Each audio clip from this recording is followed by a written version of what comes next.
जय हिंद दोस्तों, मैं अंशुमान मिश्रा अपने चैनल लेट्स स्ट्रिक तक मैं आप सभी का स्वागत करता हूं। जैसा कि आप सभी जान रहे होंगे, हमारी पॉलिटी की सीरीज चल रही है जिसमें हम लोगों ने अभी तक 4 पार्ट्स को पढ़ डाला है।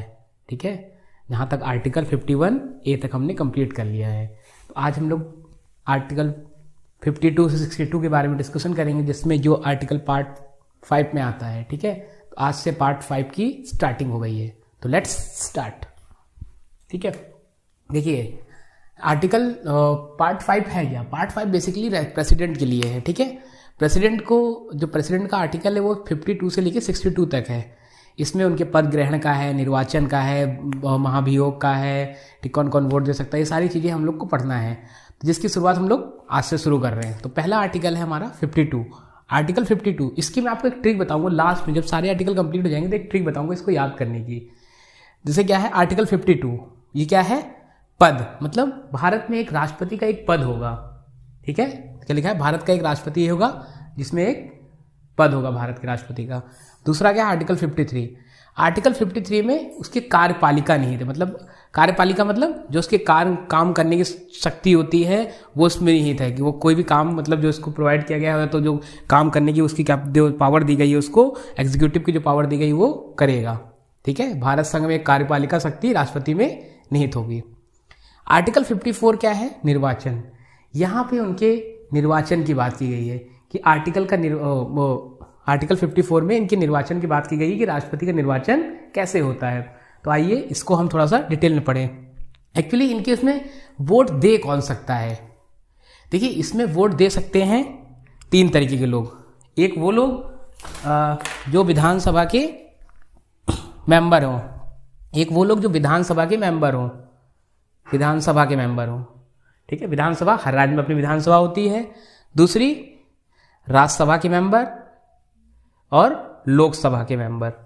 ठीक है, ये एमएलए कहलाते हैं, ये एमपी कहलाते हैं और ये एमपी कहलाते हैं। ठीक है, तो ये वोट देते हैं इसमें। ठीक है, अच्छा, इसमें वोट दे कौन नहीं सकते हैं। ठीक है, इसमें वोट दे नहीं सकते कौन, देखो वो लोग जो मनोनीत होते हैं, जैसे राज्यसभा के 12 मनोनीत सांसद होते हैं, जैसे जो साइंस से, स्पोर्ट्स से, ये सब जो आते हैं, और लोकसभा के 2 एंग्लो इंडियन,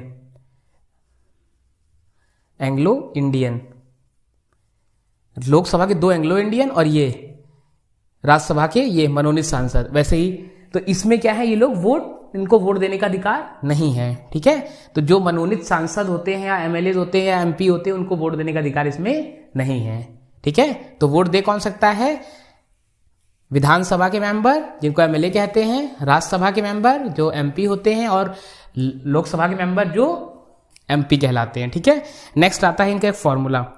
तो आइए इनके एक फॉर्मूला के बारे में डिस्कशन करें हम लोग। देखो, यहाँ पे जो एमएलए होता है, एमएलए के यहाँ पे डायरेक्ट एमएलए की एक वोट वैल्यू होती है। यहाँ पे जो वोट दिया जाता है एक वोट वैल्यू के थ्रू दिया जाता है। सब जैसे एमएलए की एक वोट वैल्यू होती है और वैसे ही एक सांसद की एक वोट वैल्यू। देखो, सांसद की अभी तक तो एक वोट वैल्यू हमको पता है क्योंकि देश में भाई एक ही संसद है, तो वहां पे क्या है, वोट वैल्यू उसकी अलग है। जैसे कि अभी तक जो हो रहा है लगभग 708 होती है एक सांसद की वोट वैल्यू, एक एमपी की वोट वैल्यू। ठीक है, जो 708 है, निकालने का तरीका मैं अभी आपको बता रहा हूं। वैसे ही एक एमएलए की value state to state differ करती है। एक्चुअली यूपी बड़ा राज्य है, इसकी पॉपुलेशन ज्यादा है, तो यहाँ पे क्या है, इसकी वोट वैल्यू अलग होगी। ठीक है, तो मैं इसके लिए आपको एक फॉर्मूला बताता हूं, आइए देखते हैं। जैसे कि ये है विधानसभा, एक मिनट। ठीक है, जैसे ये है विधानसभा के मेंबर की, ये हो गया एमएलए। इसमें होता है जनसंख्या, जो टोटल जनसंख्या है राज्य की। ठीक है, टोटल जनसंख्या राज्य की अपॉन कुल मेंबर, टोटल मेंबर, कुल मेंबर। जैसे मेंबर कितने यूपी में, मान लो यूपी की बात होती है, मान लो 20 करोड़ जनसंख्या है और मेंबर कितने हैं, 404 हैं, 403 हैं, और कितने हैं टोटल, ये इसको 1000 से डिवाइड कर देते हैं। ठीक है, तो इससे निकल जाती है एक एमएलए की वोट वैल्यू। ठीक है, जब एमएलए की वोट वैल्यू निकलती है तभी हम एक एमपी की वोट वैल्यू निकाल सकते हैं। मैं एक एग्जांपल के थ्रू आपको समझाना चाहता हूं। मान लो यूपी की जो जनसंख्या है, मान लो है वो 1 लाख। ठीक है। मान लो यूपी की जनसंख्या है 1 लाख, यहाँ पे सीटें जो हैं मान लो वो है 10 सीटें हैं, ठीक है, 10 सीटें हैं मान लो विधानसभा की, इसको 1000 से डिवाइड करना है, तो ये से ये कट जाएगा, ये कट जाएगा, ये कट जाएगा और ये कट जाएगा, तो कितना बचा 10 बचा। तो मतलब इसके हिसाब से एक एमएलए की वैल्यू कितनी हो गई, एक एमएलए की वैल्यू 10 हो गई, एक एमएलए की वैल्यू 10 हो गई, ठीक है। एग्जाम्पल था, मतलब कोई रियल नहीं है। वैसे ही एक राज्यसभा के मेंबर जिसको एमपी कहते हैं, भाई लोग राज्यसभा लोकसभा दोनों के एम्पर को, जो दोनों के मेंबर होते हैं उनको एमपी ही तो कहते हैं, तो इसका फॉर्मूला सेम होता है। तो इसमें निकालने का एक तरीका ये होता है कि कुल एमएलए का वोट,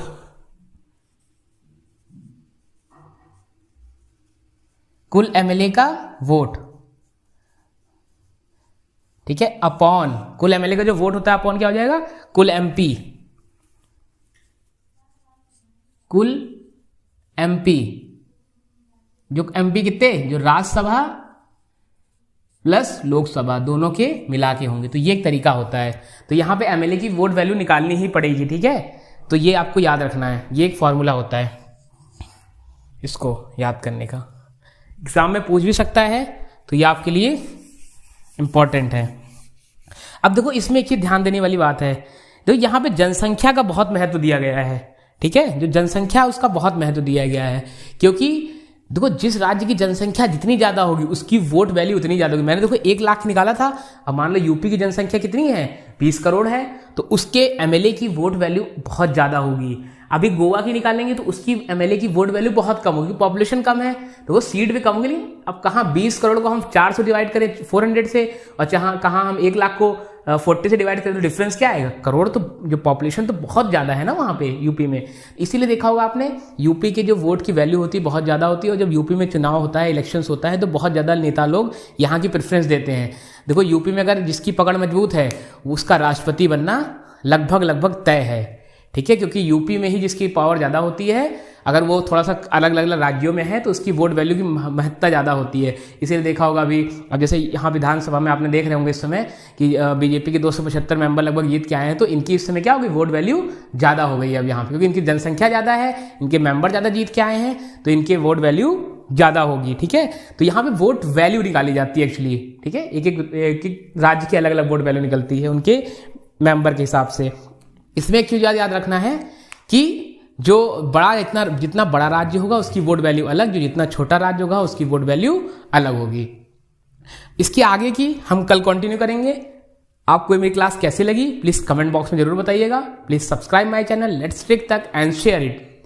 जय भारत, जय हिंद।